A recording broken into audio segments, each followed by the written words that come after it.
मेरी ज़ोजा बहुत अच्छी है, सारे काम करती है। मेरी हर शय बराबर वक्त पे तैयार रखती है। मैं भी अच्छा हूँ, ज़ायद काम कहता ही नहीं उसको। जो कहती है वो ला देता हूँ, शॉपिंग भी कराता हूँ। मगर कुछ ऐसा लगता है कि मुझसे खुश नहीं रहती। कुछ ऐसी तशनगी जिसके सबब हम साथ हैं लेकिन दिलों में कुर्बतें वैसी नहीं हैं। बहुत सोचा मगर कुछ हाथ ना आया तो मैं पलटा। हबीबे किबरिया सल्ले आला की जात की जानिब, मुअल्लिम सारे आलम के, वो फातिह दिल के दुनिया के।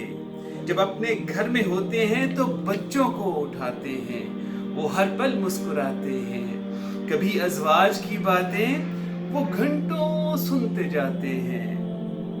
मोहब्बत और सताइश जो कि औरत की ज़रूरत है, मोहब्बत और सताइश जो कि औरत की ज़रूरत है।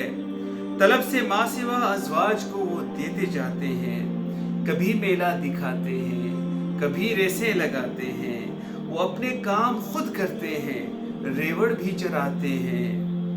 बहुत शर्मिंदा हो कि मैंने अपनी ज़ात में झांका और इस सुन्नत से अपने आप को बेगाना सा पाया। मैं घबराया कहीं ऐसा न हो कि शाफ़े महशर इसी एक बात पर मुझसे खफा हो जाएं, तब क्या हो।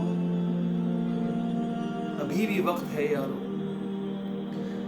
चलो एक अहद करते हैं। अभी भी वक्त है यारो, चलो एक अहद करते हैं कि अपने अहल से सारे ताल्लुक फिर बनाते हैं। चलो अब अपनी ज़ोजा से नई शादी रचा